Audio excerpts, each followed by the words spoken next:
All right, so let's talk a little bit about what it means to conduct a current state assessment for an organization. So in organization development, we think in terms of movement and evolution. And for example, how do we identify a current performance gap so that we understand what roadmap we're going to build to address them. And actually conducting a current state is really an important step in understanding what kind of roadmap you're going to build as a result of it. But it's a really hard thing to do, especially if you've been a part of an organization for a long time and you're a little bit part of the legacy there.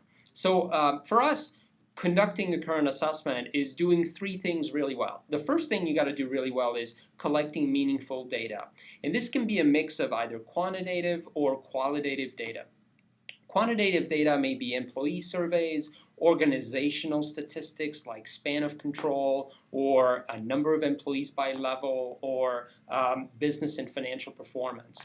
Qualitative data is sometimes richer data. It's from interviews and focus groups and discussions, and it's a good complement to the quantitative data you can find. So collecting meaningful data is the first step. The second step is triangulate your findings. And what we mean by that is when you start analyzing the data and extracting your findings, triangulating means finding different sources of data that will confirm or reinforce your findings. And it also helps you refine your understanding of the current state. So triangulate your findings is the second thing. And then the third element you got to do really well is you got to start identifying the meaningful takeaways. Because assessing the current state helps you identify what to focus on to improve performance, but it's really a means to an end.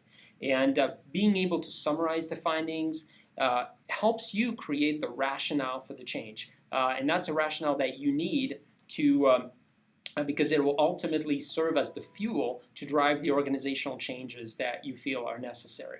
So to help you with these three big dimensions that you got to do well: collect meaningful data, triangulate findings, and identify meaningful takeaways. We've created some tools that help you ask the right questions and get a balanced view of the current state.